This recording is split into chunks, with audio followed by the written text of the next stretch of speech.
There's world changers or wannabe world changers who think they have to change a billion people, and there's the real world changers who change the world for one person. To say rejection is not a bad thing. It's the fertilizer for your dreams to grow in. But if I quit, then I've lied to them and I've lied to myself. Self-confidence really does come from keeping your word to yourself. Every time that you keep your word to yourself on what you said you were going to do, you build a little bit of self-confidence, right?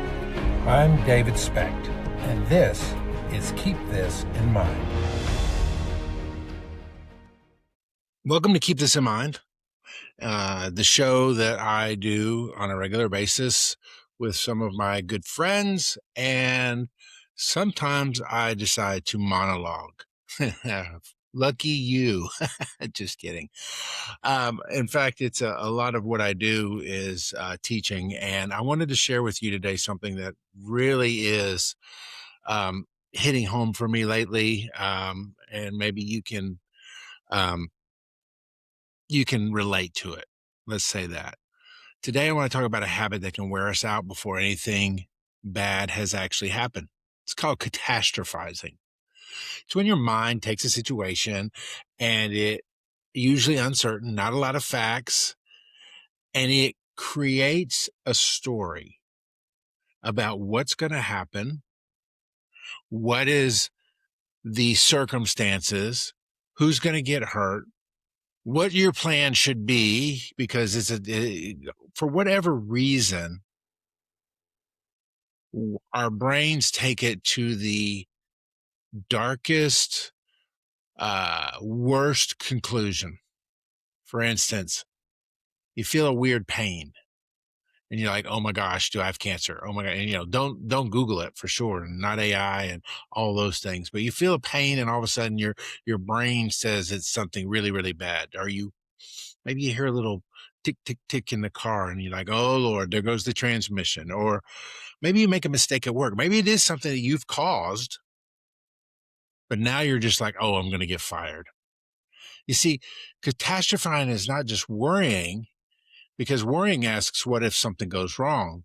Catastrophizing is saying, it probably will, and here's all the bad things that will happen, and I can't handle it. That is the part that really matters. You see, the real damage is not that we imagine something bad. The real damage is that we start believing outcomes before anything ever happens. And I want to be clear from the beginning. I'm not talking about legitimate emergencies. Those are real problems, real issues. If something really bad happens and your brain is thinking of all the steps to get that squared away, that is not catastrophizing. Catastrophizing is believing with very few facts that the very worst is about to happen or could happen. So here's an example. Let me get a drink real quick. I don't fly much, but I do fly on occasion. And can I tell you, until that plane is in the air, I'm imagining all the things that could go wrong. I'm looking around the inside of the cabin, seeing where the exit rows are, saying if this thing crashes at the end of the runway, I'm going to do this. If we don't get off the ground, I'm going to do that. And it's almost paralyzing. While other people are introducing themselves, some I know, this world where we're not quite as friendly as we once were, but as we're settling in, I'm getting more unsettled. Now, as soon as that plane takes off and we're reaching cruising altitude, the anxiety comes down. But here's the thing. Facts are limited, but my story in my head is not limited at all. I am creating an entire narrative with virtually no facts to a detrimental conclusion.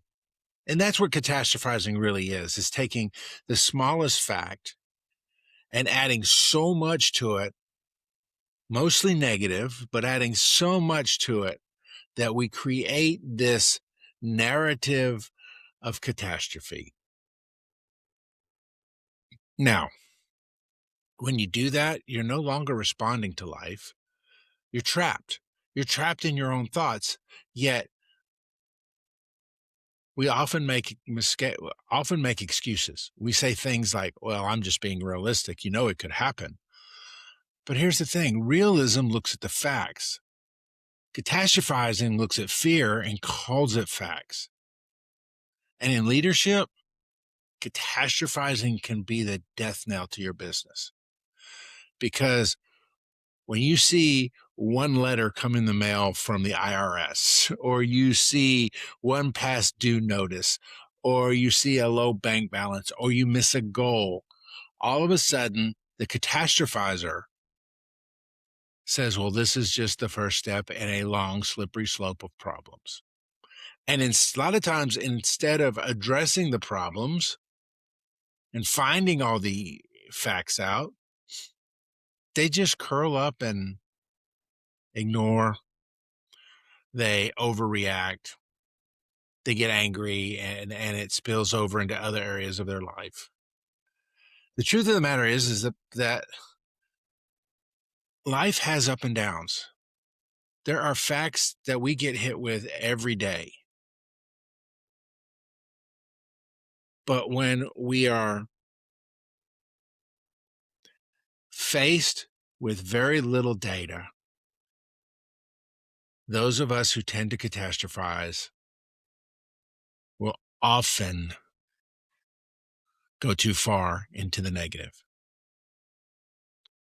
Let me tell you what's true. A bad day is not a failed life. An awkward conversation is not a ruined relationship. One slow month is not a dead business. One mistake is not your identity. One setback is not the end of the story. Here's another example. I know someone very close to me who is used to working from home. And their bosses, there's two of them, their bosses decided that they were going to rent a workspace and call everybody back into the office. And the catastrophizing began. They were spun up. They're like, oh my gosh, this is not what I signed up for. Oh my gosh, we're not going to have enough room. We're not going to be able to hear. We're not going to be able to do this. I'm not going to be able to get anything done. Have you heard these responses before?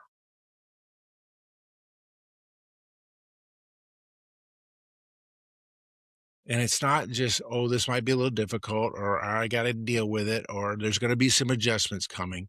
It was always, this is terrible and it's going to get worse. But guess what happened?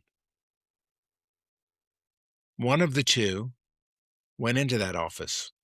One of the two said, oh, it's not as bad as I thought. You see, catastrophizing is a liar. It takes such few facts and adds fear to it and creates a lie. Now, here's the beauty of all this. And this is why you want to listen today. If you haven't listened to anything else I say, this is what I want you to listen. When you begin to recognize your catastrophizing tendencies in yourself, that is the first step to freeing yourself. Because catastrophizing, remember, I can't tell you how to feel. I can't tell you how to think. What I can do is tell you how to respond and react to those thoughts. And the first step is recognizing, oh, wait a minute, I only know this, and now I'm starting to add to that. When you start that way, you then can take that step back. I had a mentor that says you can't see the picture from inside the frame. Sometimes we need to take a step back outside of the frame or have someone help us see outside of the frame to be able to take in the whole picture.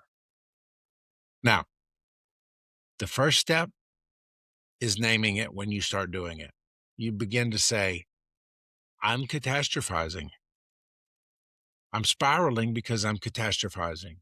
Don't say I'm crazy. Don't say I'm weak or I'm just a worrier, or just say I'm catastrophizing.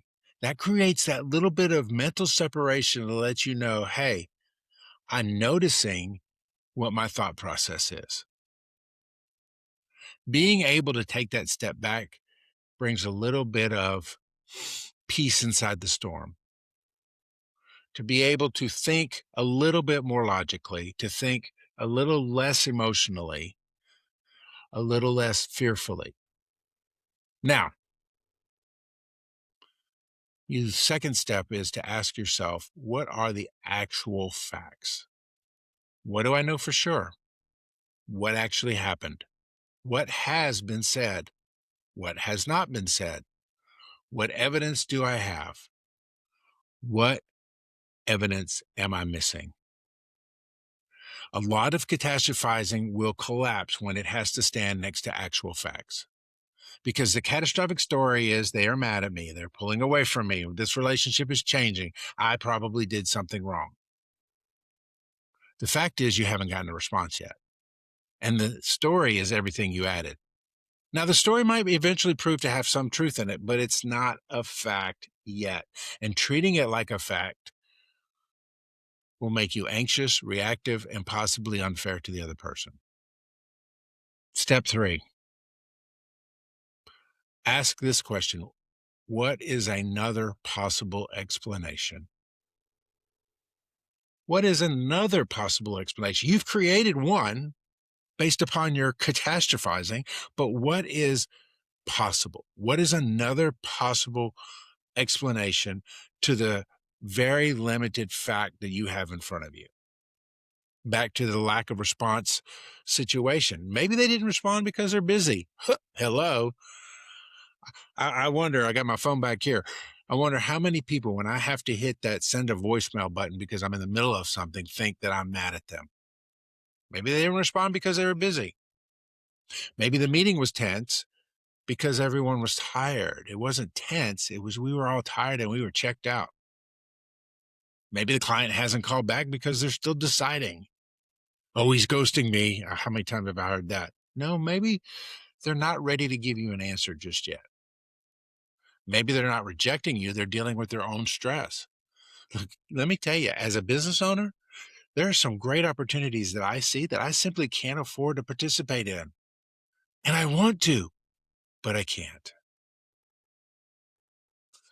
Maybe the problem is real, but it's not as large as your fear says it.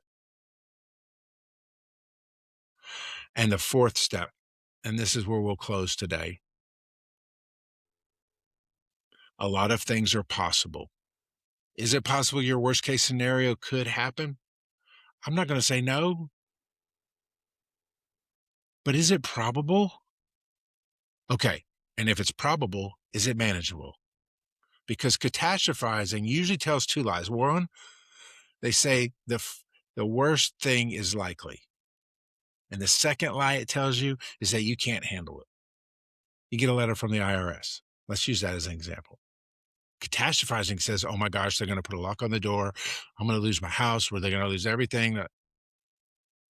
But the truth of the matter is, more times than not, whatever you have to deal with the IRS, they want to deal with you. They don't want to own your house.